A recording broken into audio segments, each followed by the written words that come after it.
అమర్నాథ్ యాత్రకు వెళ్లి కశ్మీర్లో కర్ఫ్యూతో ఇబ్బందులు ఎదుర్కొంటున్న తెలుగు యాత్రికుల్ని దుర్గానాథ్ ట్రస్ట్ హక్కును చేర్చుకుంది. భోజనం దొరక్క దిక్కుతోచని స్థితిలో ఉన్న వారి ఆకలి తీర్చుతోంది.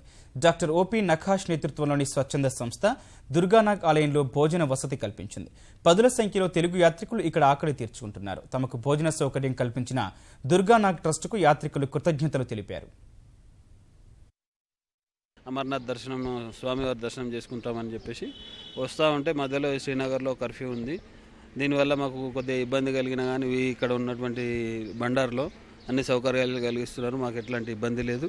మంచి మాకు స్వామివారి దర్శనం కూడా వాళ్ళు సరి అయిన మార్గదర్శకాలు చేస్తున్నారు. ఒక భోజన సౌకర్యం కూడా కల్పించారు. వాళ్ళకు మాకు ధన్యవాదాలు. అమర్నాథ్ యాత్ర చేద్దామని వచ్చాము, కానీ ఇక్కడికి వచ్చి చూసేసరికి ఒక హోటల్ కానీ ఇక్కడ ఏ ఫెసిలిటీస్ లేకపోవడం, అంటే దానికి కారణం ఏదో కర్ఫ్యూ ఏదో ఉందని మాకు తెలియకుండా వచ్చేసాము. వచ్చిన తర్వాత భోజనం దొరకకపోవడం వల్ల మేము తిరుగుతుంటే ఇక్కడ స్వామివారి మందిరంలో బండారు పెట్టినని చెప్పారు. దానికోసం తిరుగుతూ వచ్చి ఇక్కడ భోజనం చేసాము. చాలా బాగుంది.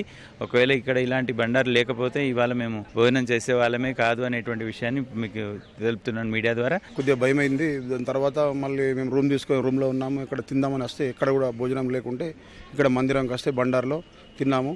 మాకు చాలా మంచి సేవ అందించారు. ధన్యవాదాలు.